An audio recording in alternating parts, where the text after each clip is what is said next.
Hello again, J Spot peeps, and welcome back to the J Spot. I'm your host, Mr. J. And for those of you who have subscribed thus far, thank you. I really do appreciate your support. For those of you who are stopping by for the first time, welcome. And while you're here, make sure you hit that thumbs up like, subscribe, share with your family and friends, drop us a comment, and hit that notification bell. Today, I'm saying Happy Father's Day to all the fathers out there, but especially to my father.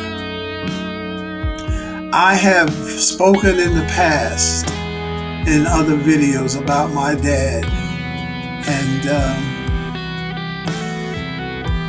it's a interesting subject for me, and especially I know for my siblings. My mother and father married very young, and over the span of 8 years, they had 6 children, 7, because the first one, I believe, might have been stillborn. It was a girl. I think her name was Laura. Of course, you know, she was born in 49 maybe, 50. My oldest brother was born in 51. My next brother, oldest brother, was born in 54. My sister was born in 55. I was born in 57. My sister was born in 58. Oh, let me correct that. It wasn't over 8 years. It was over a 10-year period. They had 6 children because my brother was born in 60. My youngest brother between the two of them. So my sister was born in 58, my younger brother was born in 60. So they had an interesting relationship, though I know it was fraught with a lot of violence. Even though they were at times happy, very happy, I'm sure, as you'll see in the pictures as they float by. But my father and I, as I said in one of the other videos, we had a weird, I won't say it's weird, but I know, and unfortunately, I don't remember a lot about my childhood because I've been in so many car accidents and so many things have happened to me that I don't remember a lot. I don't remember birthday parties. I don't remember my mother holding me. I don't remember my father holding my hand, even though there are pictures here of my father. There's a picture here of my father holding my sister and I as he's kneeling down, and he's got the two of us gathered together in his arms there. I don't remember any of that. I don't remember the dog that we had, Bullet. I don't remember my aunts. I don't remember my cousins. I don't remember any of those things about my childhood. I remember being in a bus accident when I was 5. I remember being sick. I remember almost drowning. I don't remember much about my dad. There are the one thing I remember was the day he was down in North Carolina. It was snowing. He had come down on the train because in those days, a black man driving down south, especially with a nice car, which he had, it was dangerous. So sometimes he would come down on the train, and I remember the day that he was leaving, I was standing at the door watching him walk across the yard in the snowy yard, and he turned around and looked at me. And I'll never forget that day because years later with my twin sons, it happened to me. I was visiting them down in Virginia Beach, and I had told them I was going to the store, and I walked towards the door. When I got to the door, I looked back, they were standing there watching me. Couldn't have been more than 5 or 6 years old at the time, maybe not even that old. But it just reminded me so much of that day with my father. And I believe that I have, in a lot of ways, channeled my father's life. Not, and I mean that in a family way. Because, even though he got custody of us when I was 5 years old, he didn't raise us. He took us down south. There's a picture here in this video of him standing gathered with us down south, and we're all eating apples. That's the day he took us down south, and I didn't see him again for at least 3 years. And, off and on, I saw him after that. And we would stay with him periodically, but not for long. But in any event, we had a special relationship. He called me Bird. Everybody calls me Bird in my family. My brothers and sister, anyway, call me Bird. And he would always, but my father was an interesting character. He played football, he ran track in high school. I think he and my uncle went to Hampton University for a little while as athletes. My father was a superb organist and a choir director. He worked at Continental Can Company in Patterson for a while we were growing up, when we were together as a family, and afterwards when we, after the divorce, and he went to school, night school, and ended up going to work for IBM, had a very successful career at IBM. But he was interesting. He taught judo, and he had a temper. Oh my God, Lord have mercy, did he have a temper? And he stuttered. And when he stuttered, I don't know if any one of you know about stutterers, and I'm not going to say this is every one of them, but as far as my father was concerned, when he began to stutter, you knew he was mad. He was mad. And after I moved up here from Virginia Beach in 1990, when my wife and I separated, and that moment with the twins, when I was down there visiting, and I turned around and saw them watching me, I felt everything I believe my father felt for me that day when he turned around and looked at me. And so that's why I say I channel my father, because I realized at that moment, and even though he was not with us, he had to have loved us, just like I loved my children, and still do love my children. But anyway, near the end of his life, in 1992, I think it was. Yeah, it had to be 1992. I was working for Nissan as a customer relations manager. And every week my father would come down from Suffern, New York, and we would have lunch together. And this particular day we went to this hot dog spot in Patterson called Libby's. And Libby's had been around probably 60 years. My father had been going there ever since he was a kid. And at the time, my father was 61. He was a young man, relatively speaking.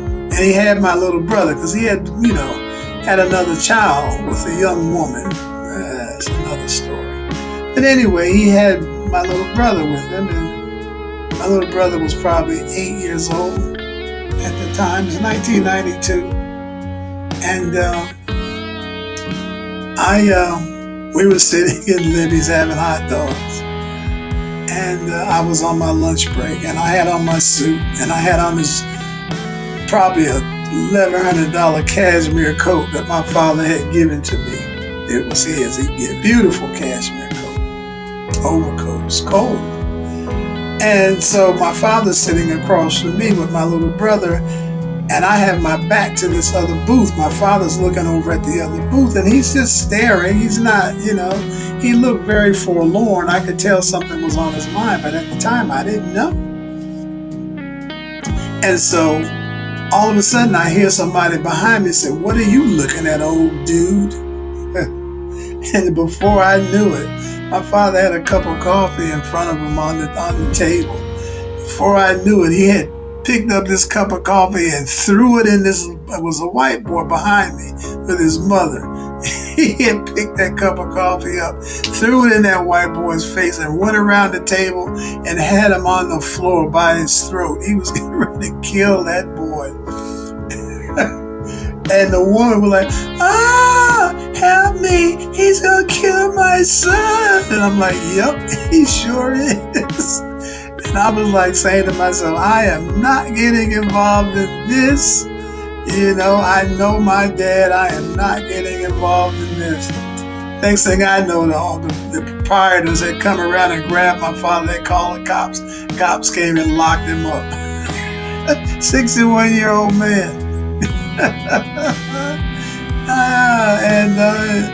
Anyhow, long story short, what I came to find out, maybe about 30 days later, my father and I were having lunch again at a restaurant in Hackensack.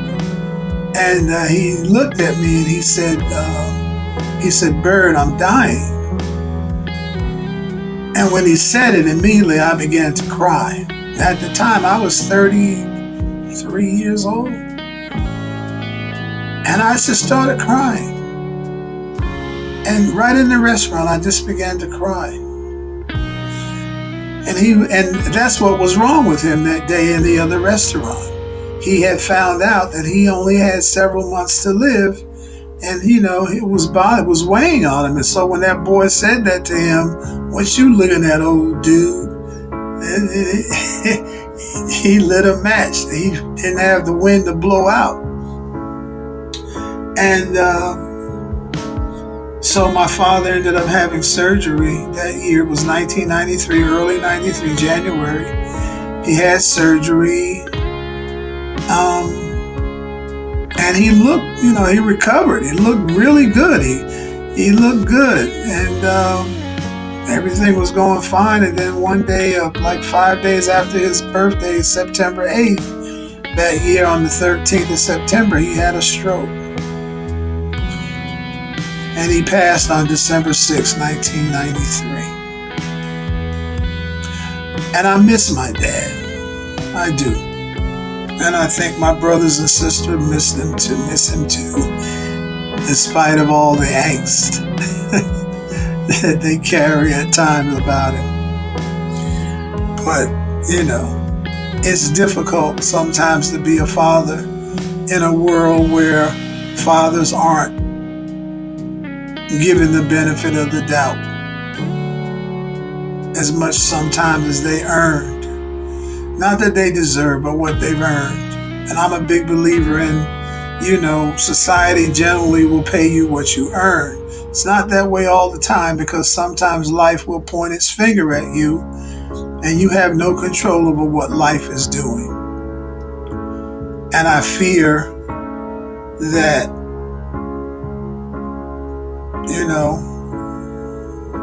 a lot of fathers don't get the credit that they should, that they've earned. So, touche, Dad. I love you. And to my brothers, Glenn and Solomon, and my late brother, Kenyatta, and my grandfather, and my great-grandfather, and my Uncle Shelby, my late Uncle Shelby, happy Father's Day. I love you guys. I know him now. I catch myself a lot these days mimicking my dad, his mannerisms and his ways, his temper when I'm mad. I can sometimes feel his grin, his smile exploding on my face. I imitate his flair, his style, his polish, and good taste. I understand his pure disgust and his often voiced frustration, and how a people could be so unjust yet call themselves a Christian nation.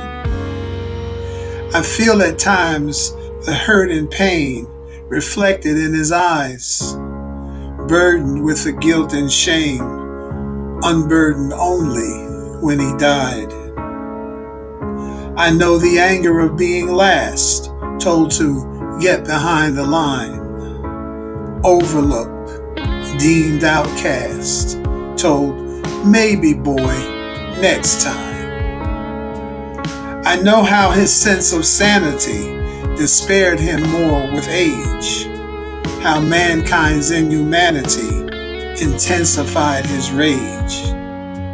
I know he truly loved me, although we weren't always close, but his reputation saved me when I needed saving most. More and more each day I see him standing in the mirror, that I am he and he is me could not be any clearer. I thank the Lord and say amen, while on bended knee I bow. Though I didn't know him well back then, God knows I know him now. Happy Father's Day, Daddy. I miss you. Thank you once again, J-Spot peeps, for spending some of your valuable time here with me in the J-Spot. And if you enjoyed this content, make sure you drop a like, make sure you subscribe, make sure you hit that notification bell to be notified of content uploads going forward.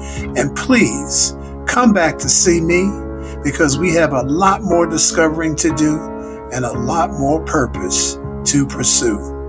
In the meantime, peace.